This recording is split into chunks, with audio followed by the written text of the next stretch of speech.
Mic check. Mic check. 1 2 1 2. What is going on, guys? Welcome back to another Chicano podcast, guys. Today we're testing out a new mic. I got this new blue Yeti mic. Let me know what you guys think. So before we get into today's topic, let's talk about a little bit what happened this weekend for me. Had a lot of work. Had a little party, little gathering that I had to go to also. I don't know. It was just a all around good weekend. I ended up going to the mall, to the Cielo Vista Mall, and I was looking for caps. What do you guys think about the new cap? Look, guys, nowadays I don't see myself going to the mall. It's rare that I go to the mall. It's rare that I do anything like that. Me, I'm more of an online type of person nowadays. I used to hate it, but I feel like going to the mall. I went to the mall. I was looking for shoes, guys. And the shoes that I was looking for were Jordans, Air Forces. I went to at least, excuse me. I went to at least 4-5 shoe stores. Not one of them had the Air Force One all white on a 13. I looked for different types of shoes. Nothing. The mall is terrible for shoes for guys that have a big foot, I guess you could call it that. And but still, like I don't know. What is it about the mall that is dying out, guys? I see a lot of. I also saw a lot of what is it called, resale shoe places. And these motherfuckers are asking for like double or almost triple the price of the shoe. I went. Usually Air Force Ones are like $100. I went to go look for them, couldn't find them. I went to the resale shoe store and they had some, but they didn't have any in my size. And even then, they had like a size 10, size 9 for 160, 180. I'm like, damn, man, like these guys are banking off of this. I'm thinking of getting back to the resale shoe game, man, because sheesh. These guys are making bank off of just getting some pair of shoes and reselling them in another place. Another thing that I saw at the mall was I don't know, it just the vibe at the mall, and it was, I think I went like on a Friday, and it was so like laid back. I before I used to go to the mall, and it used to be packed full of people. It was hard to get parking. No, not no more. You go and everything's very outdated. Even the clothes, guys, like cool clothes that you see online and stuff like that. Sheesh, man, like it's, I don't know, is it just me, guys, or was it just that day, or something about going to the mall is not, it's not as cool, you know what I mean, or it's not a vibe like it used to. Another thing that happened to me at the mall was me and my daughter were we're already leaving, right? And this lady, you know, your typical lady that sells at Macy's, that sells the colognes or whatever, right? And she's like, oh, hey, ¿cómo estás? What? This lady the typical lady that sells clothes at the mall. And she's like, cologne.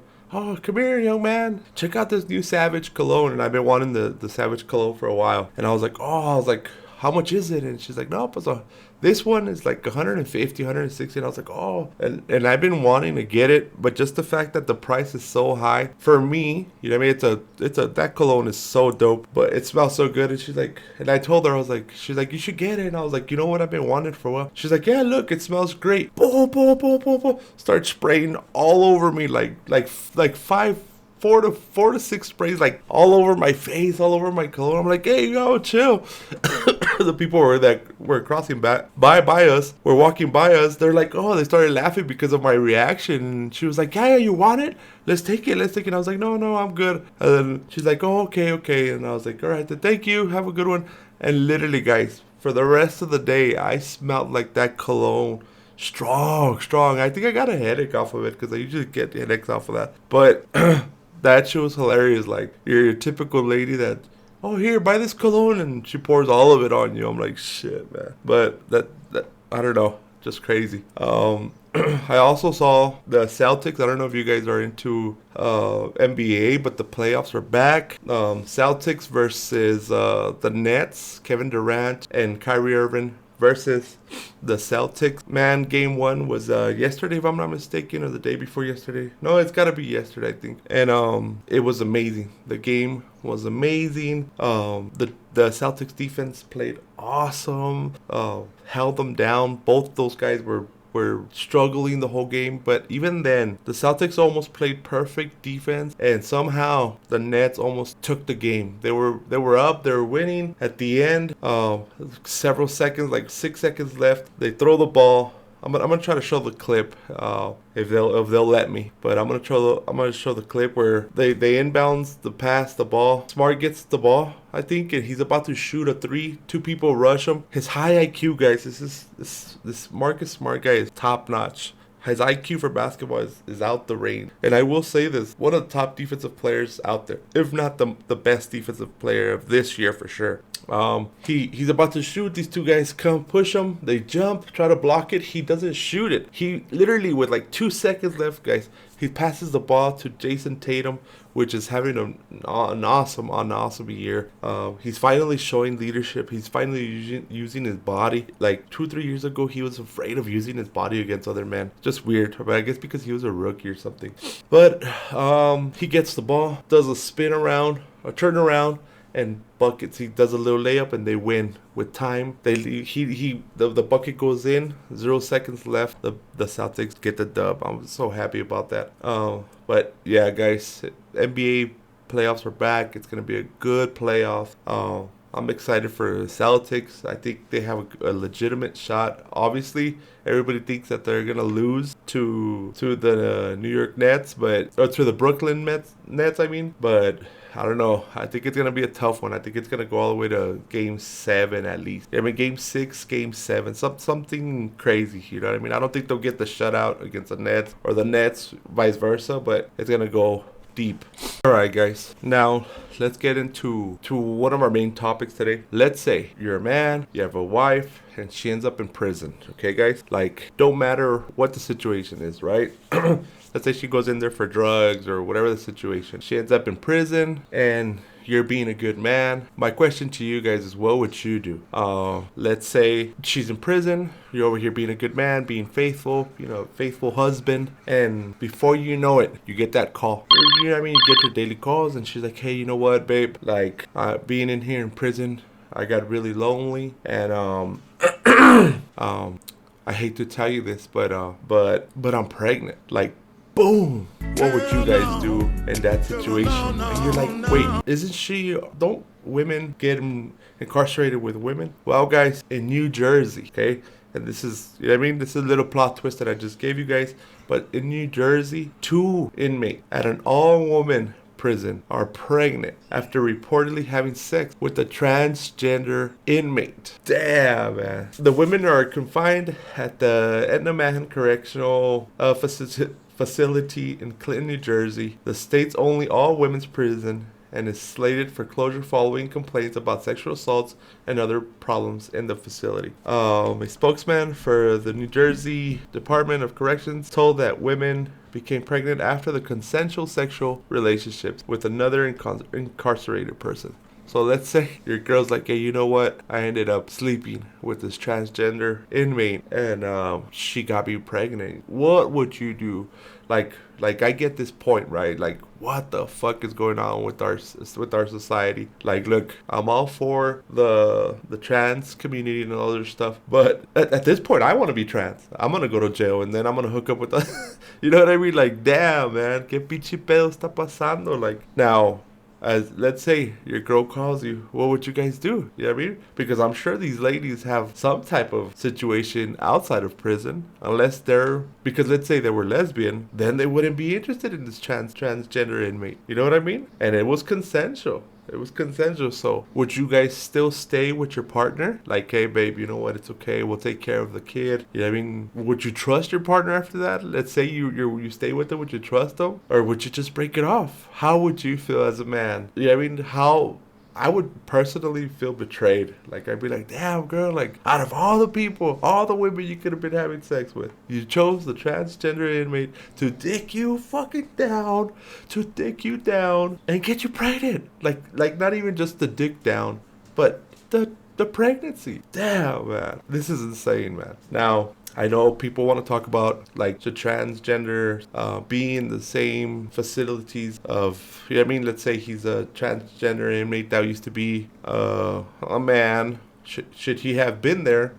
Me personally, I think at the end of the day, it's still consensual. It's still choice. Now, you know what I mean? So if they chose to sleep with her, you know what I mean? That's their situation. Hey, by all means. I feel like if it were to be in a sexual assault or rape, then that's where things have to change right there. And then you have to separate the transgender inmate to another cell or to another building. You know what I mean? But this was consensual.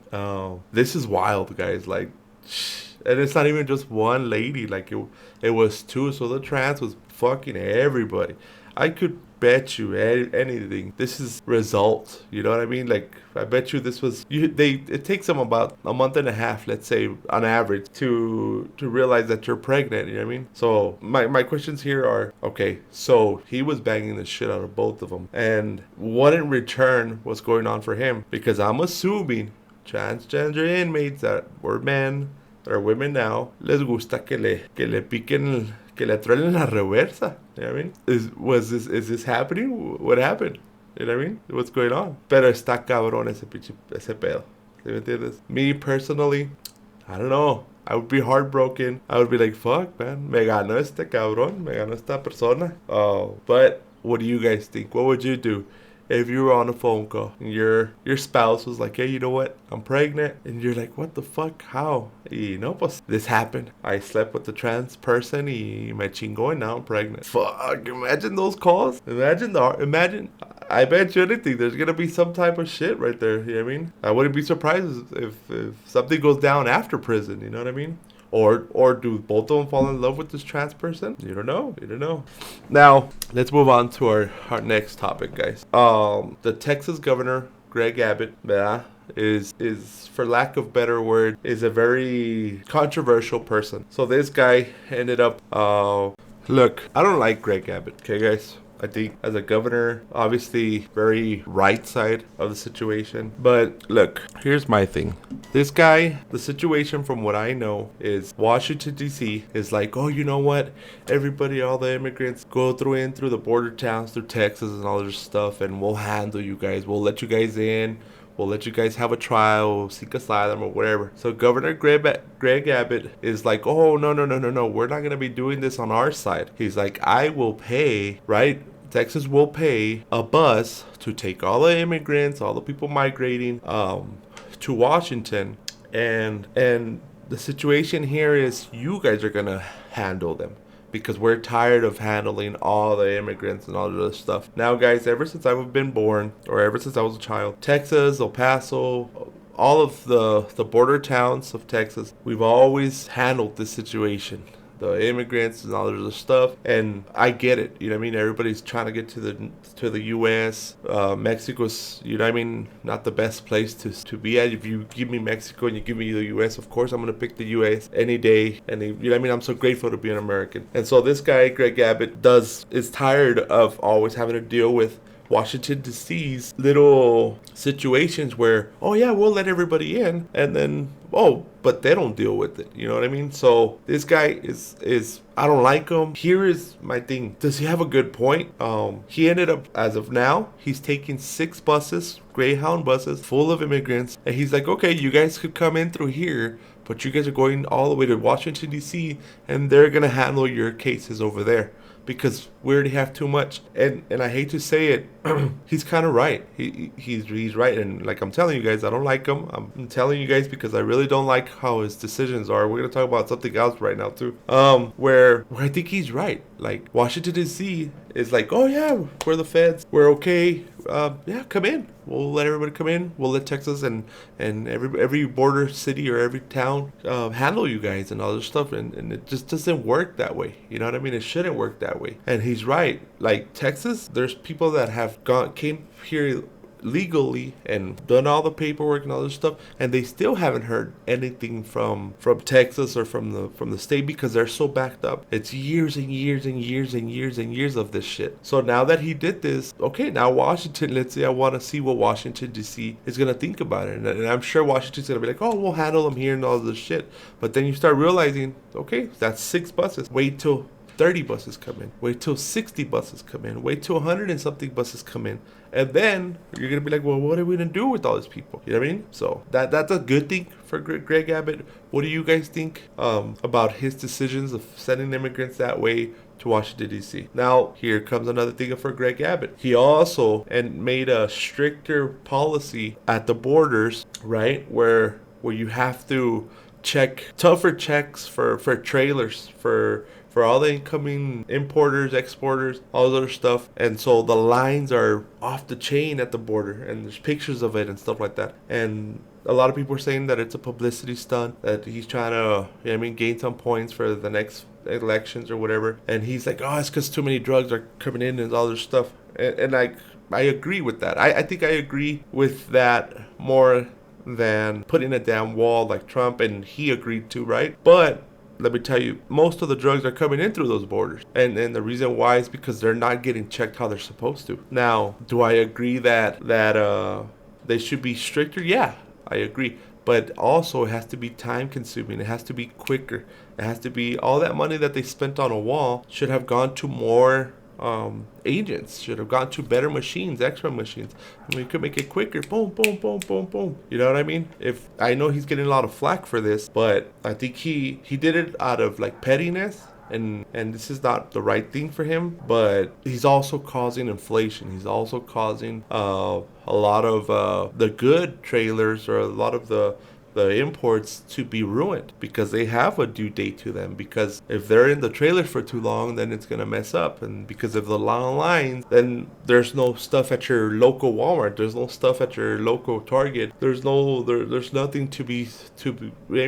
Necessary things like toilet paper, like napkins, like food. All this stuff is gonna be held. You know what I mean? All the things that are coming from Mexico. So he should have done it another way. He just did it like an idiot. What do you guys think about him being stricter on the border bridges and the entries? I think he messed up right there. I think, and we're gonna see it. We're gonna see it within a couple of days or a couple of weeks, where the inflation is like gonna be shit, and he has to take responsibility for that. Especially for as a governor of Texas, we need to start, watching out for people for shit like this that he does, because that's affecting all of us, guys. It's affecting all of us tech. But we'll leave it at that, guys. I hope you guys enjoyed this podcast. Thank you for all the support, guys. The grind continues. Chicano out.